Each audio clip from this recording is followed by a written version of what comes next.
Educational Communications and this station present Environmental Directions with Nancy Pearlman. On this series, we explore the effects of human influence on the Earth's ecosystems and discuss solutions to environmental problems which affect the quality of life on this planet. Environmental Directions gives you the kind of information you need to help you participate in decisions impacting your community, the nation, and the world. Now, here's your host, Nancy Pearlman. Hello.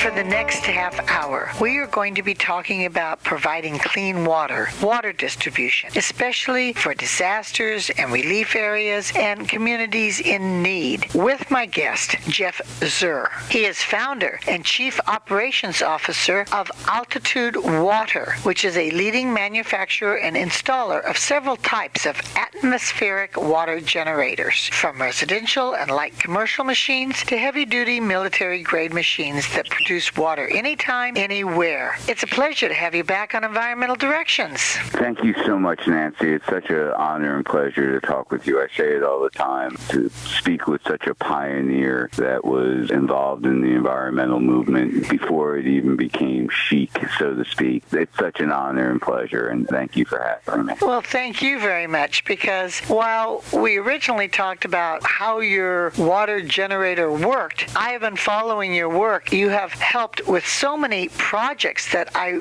really want you to talk about your efforts, the Water Awareness Project, the Hurricane Idalia in Florida outside Tampa, the Disaster Relief Trailer in Hawaii, the water distribution that you've been doing all over the world, really, and especially your work in Colombia. But let's begin first with why it is so important to have this new technology that can provide clean water to communities or in disaster relief areas where water may be available but isn't so clean. Yeah, it's been an incredible year since I spoke to you. My heart is definitely full. But the reason that our technology is so applicable in the areas that you speak about is we make water where there is no water or where the water is not drinkable. We talk about so many of those different disasters or so many of those different villages. There may be a river, but it's a river where it's been contaminated or people are washing in it. And a lot of the places that we operate, they don't have sanitation as well as not having water. So contamination is a huge factor, and usually it's remote. So the fact that my machines or Altitude Water machines can go to that location and pull the moisture out of the air and make pure drinking water. And I think that that's the key, and that's what makes it so useful and such a great application is we start with pure water. So it doesn't matter if the river is contaminated. When the water from the river evaporates, it leaves all the contaminants behind, goes up to a gas form, and then again when it converts from a gas form to a liquid form through condensation, it's pure water. It's how we distill water. So we're starting with pure water, and then we're making it at the location. So the two major costs of water is shipping and packaging, and you don't have to do either of those when you place our machines there. No longer do you have to truck cases and cases of bottled water into a location. The fact that we make water where there is no water and that we're taking it from the air and the machine just constantly regenerates that water really makes it applicable to all the areas that you just opened up with and talked about, that we were able to implement our solutions. It's been an incredible year of seeing our technologies really provide hope and sustainable practices to people in need. How portable is this generator? How big is it? What does it look like? Can any non-technical person like myself operate it? It is very, very simple, Nancy. It is literally a plug and play. You plug it in, you turn it on, and it starts creating water. So our T12 unit is 40 inches high by 16 inches wide by 22 inches deep. We'll make between 4 and 15 gallons a day, depending upon how much water's in the air, and retails for about $4,000. Our biggest unit, which is the T200, that's the one that's on the Maui Disaster Relief Trailer, that is 48 inches high by 54 inches by 42 inches. So basically the size of your commercial air conditioner. That will make upwards of 365 gallons in a 24-hour period, and that retails for $55,000. Again, movable. The T100 and the T200 are easy to move with any forklift. Through the T100, it's about 500 pounds. 4 people can lift it. The T12, we have big wheels on it and handles and can be moved anywhere with just one person. Nancy, you could roll your T12 around, no problem whatsoever. Does it make a difference if one lives in a rainy area versus a dry desert area? It does. Again, we can only make the water that is in the air. So it's all based on relative humidity. The great thing about water is we can know exactly how much is in the air based on the temperature and the relative humidity. So the higher the humidity, we basically increase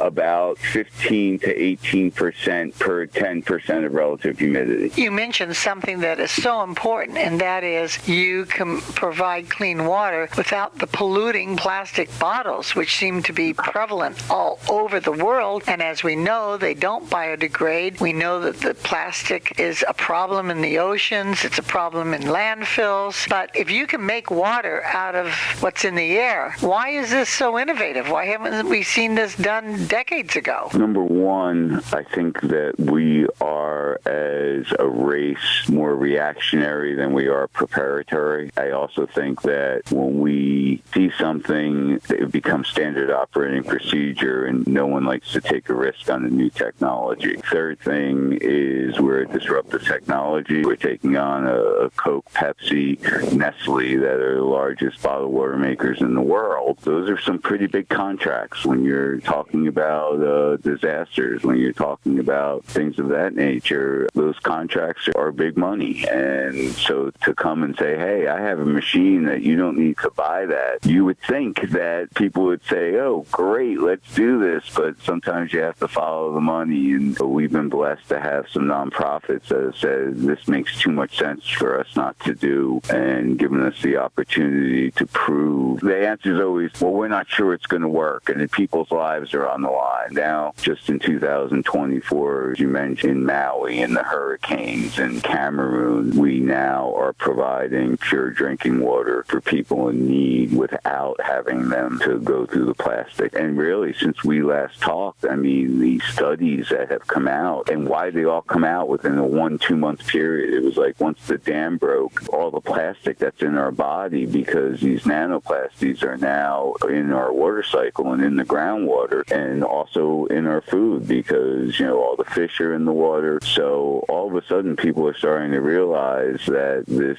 solution of putting everything in plastic may not be the best thing, not only for our planet, but for our bodies. We don't have time to mention all the different places where your atmospheric water generators are being used, both for regular purposes and for relief and to help communities. But let's mention just a few of the others. You provide water for athletes at Sports Academy in Port St. Lucie. Where is that? That's up in North Florida. We also provide water for athletes at Joaquin Noah's facility in Yaoundé, Cameroon. They have our T12s out there. Again, like you said, we provide for schools in Colombia, villages in Cameroon, and disasters all around the eastern seaboard. You provide for the Amy Grant Farm in Franklin, Tennessee, and California, I know, is big on agriculture. Is the agricultural industry seriously thinking about using this kind of water generation? Oh, without question. We are actually working with a big farm up in California right now. We are putting together a program for them. Ozonated water creates higher yields at NIH. There's tons of studies about the benefits of ozonated water in agriculture. And thank you for mentioning Amy Grant. Amy Grant is so special. Introduced us to Compassion International. She's doing a nurture center for women having their children, and she's using our atmospheric water generators after a decade of providing and building a water hub out of their Franklin, Tennessee farm with Vince Gill. So we are so blessed and honored with the people people that we work with to provide a sustainable solution for people in need. 14 years ago, I started helping an orphanage in Kogelo, Kenya, and visited it about 12 years ago and discovered that the girls were walking 2 miles to the river and carrying back dirty water. And so the orphanage and groups here in Southern California, we raised the money to build a water well. We put in the water well, but it was so precious that the parts were being stolen and became non-functioning. What would have been the cost if we had bought your equipment instead of building a well? We work with organizations like World Vision and put together programs, but the same situation is what happens in Maka Camera, and they're walking about the same amount. It's 4.5 kilometers, so it's about the same amount, 2.2 miles to the river now. As well, they had a German company that drilled a well, and when we first went out and met with them, I'll never forget this 8-year-old boy who looked at me and says, "You're going to be like the German company when parts started breaking and people started stealing it. You just left leaving a hole in the ground." We put together a program where we're providing 1,000 gallons of water for that community. It's a village of about 985 people that lose between 4 and 6 people a year in water-related deaths. Interesting that 8-year-old boy, his 15-year-old brother died of a water-related disease. So we put together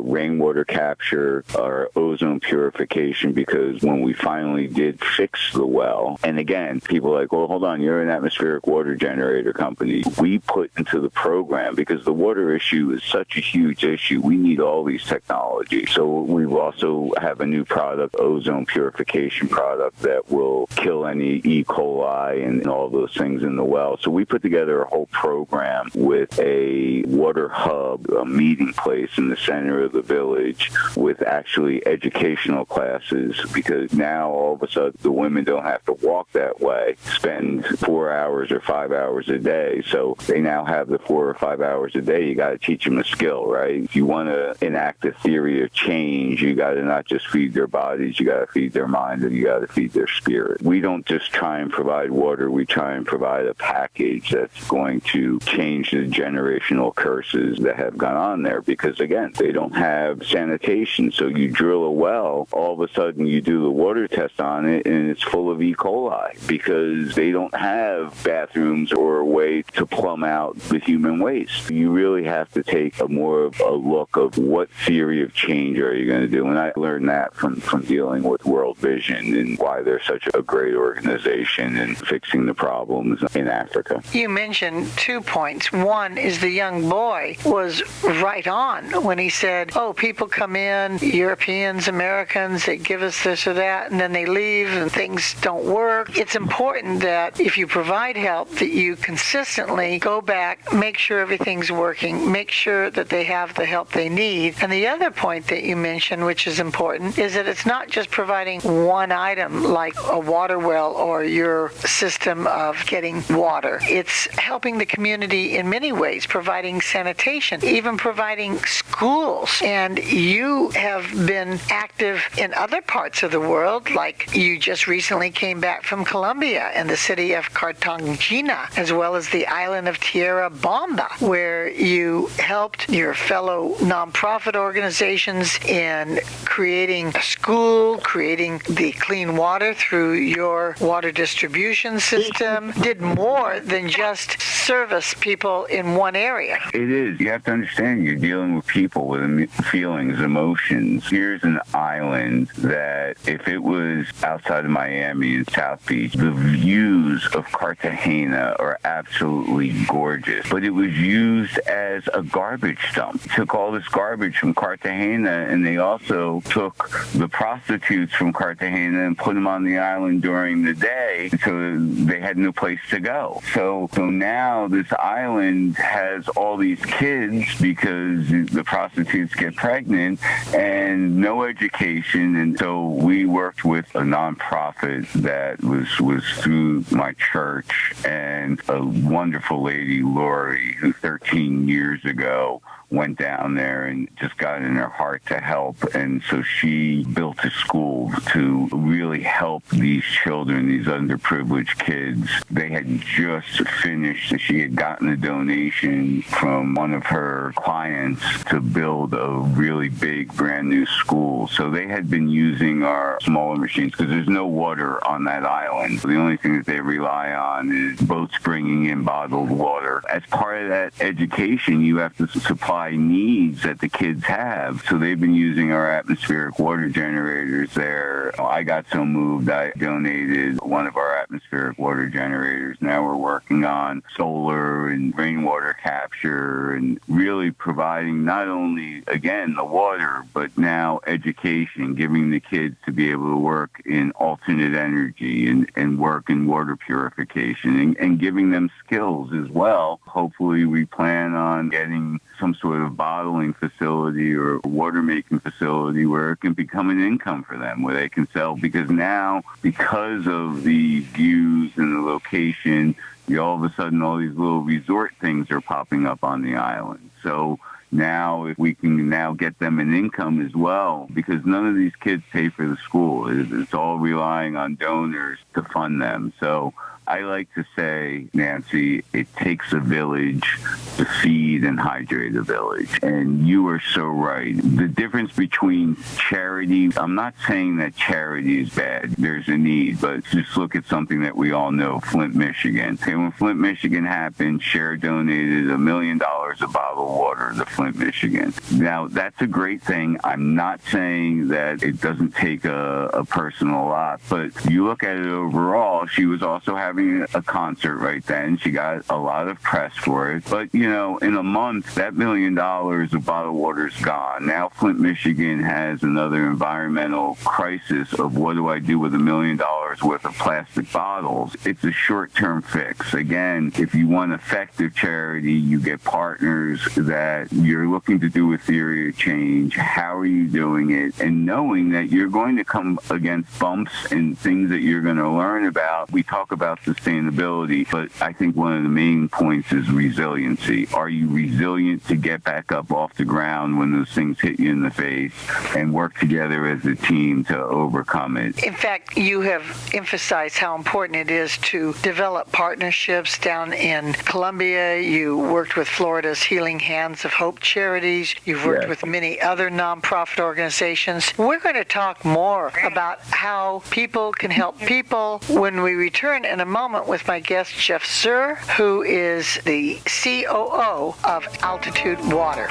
Environmental Directions with Nancy Pearlman continues with further discussion of the world's critical ecological issues. For more information, you may call 310-559-9160 or go to www.ecoprojects.org. Now, here's Nancy.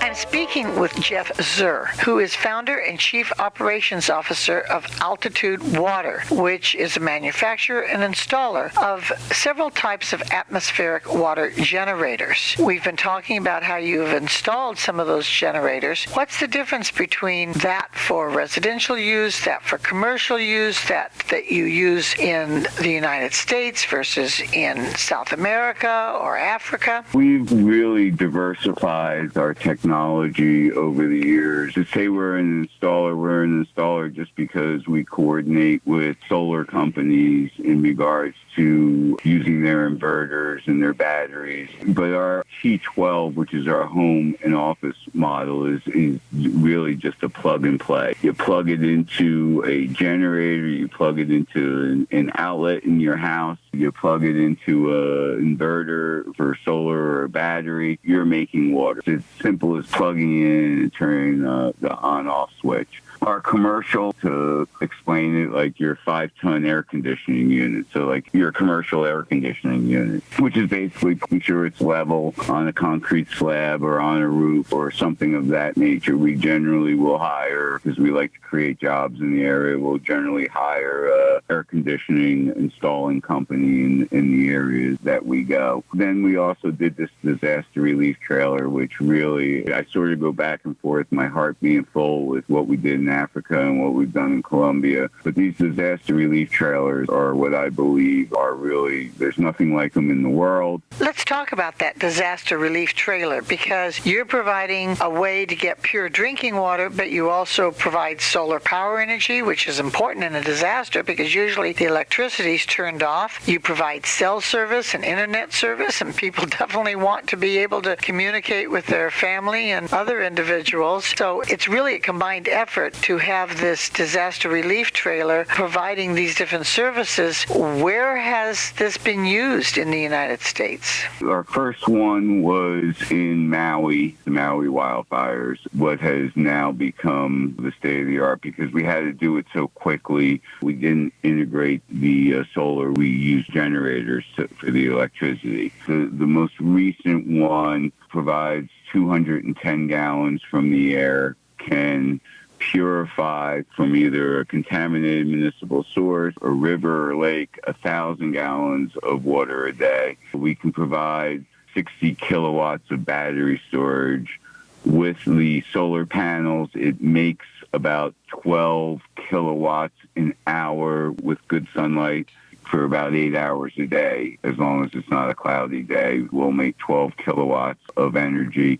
The unit itself uses about 4.4 kilowatts, so we're basically putting about 6.6 kilowatts into the 60 kilowatts of battery storage. So we recently, with Hurricane Helene, with one of our partners, footprintproject.org, and the mindarmy.org also is the nonprofit who purchased this for South Florida and the area. It was a game changer, Nancy. I mean, especially think about a hurricane in Asheville, North Carolina. Who would have ever thunk that, right? So much is changing because of the climate crisis, and we're certainly going to have more disasters, but just in our everyday life, we need to adapt. You assisted in the creation of the first solar-powered water generator through a partnership with New Use Energy Solutions, a Phoenix-based manufacturer of mobile solar solutions. How did that work, and where does that occur? Again, it takes a village, and teamwork makes the dream work, right? So you find partners who have it in their heart that really believe in the mission that you're putting together.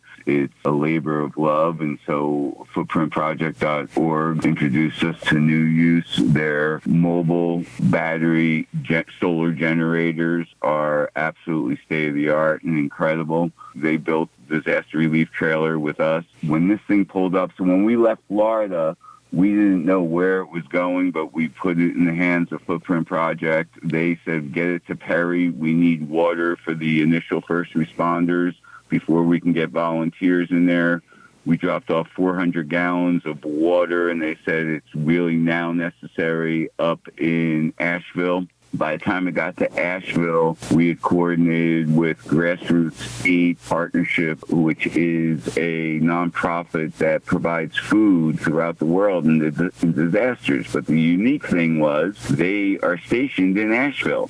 So their warehouse was not affected by Helene, so they had all these food trailers. They start getting out the food trailers, start feeding people, and they realize they have no water and no electricity.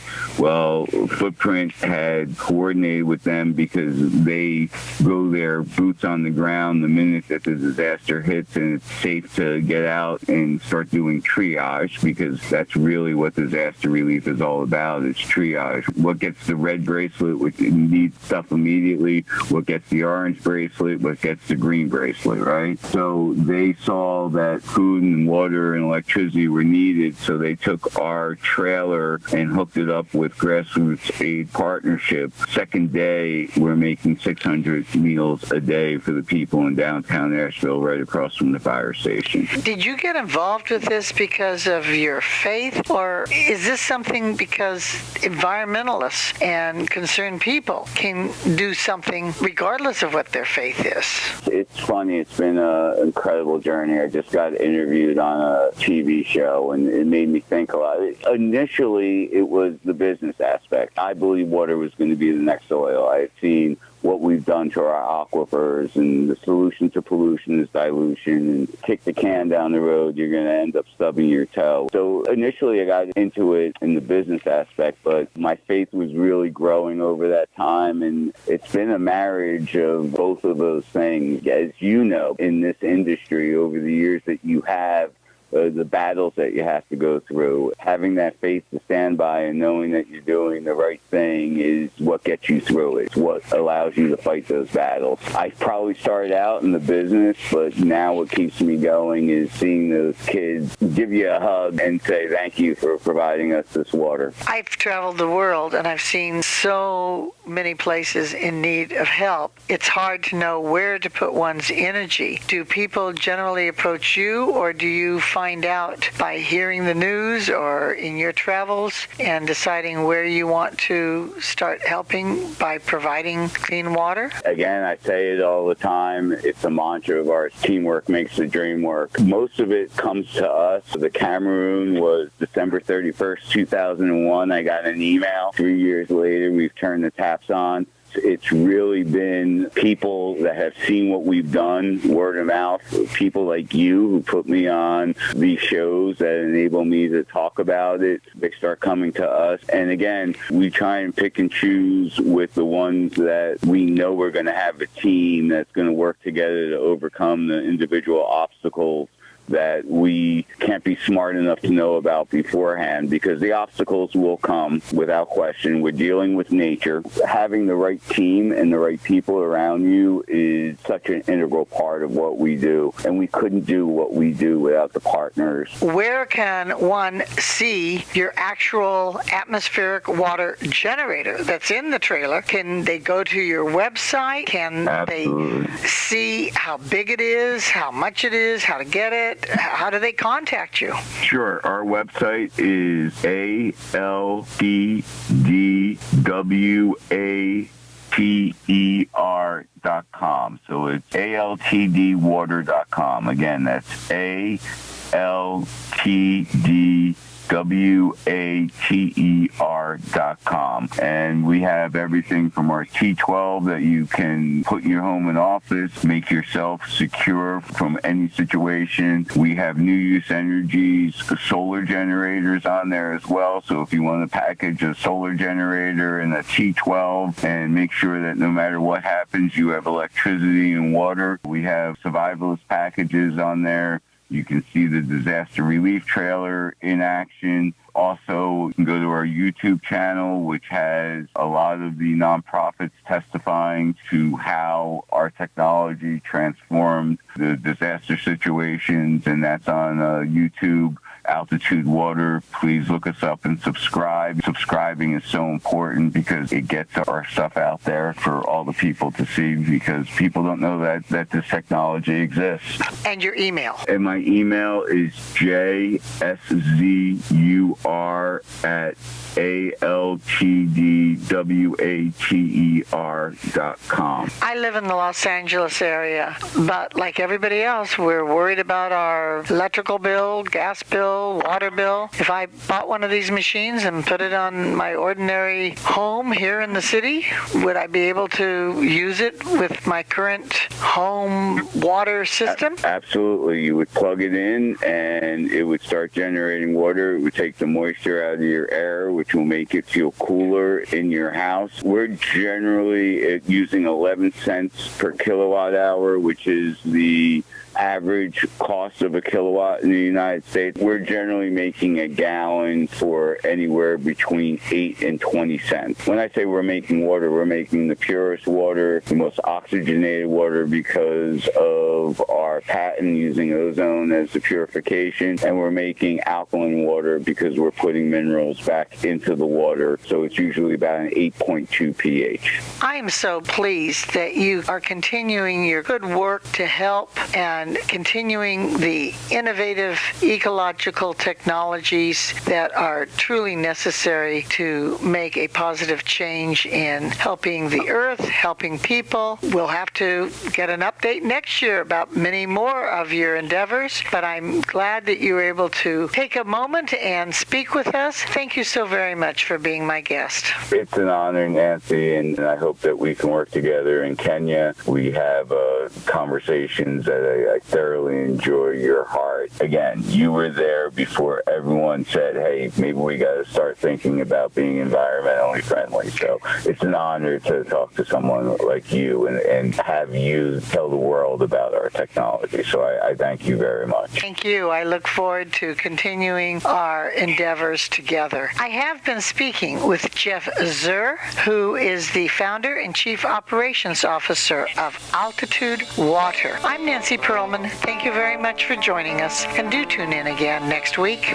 If you would like free information about these environmental issues, go to www.ecoprojects.org or call 310-559-9160. Environmental Directions with your host, Nancy Pearlman, is a community affairs program of the nonprofit organization Educational Communications and this station.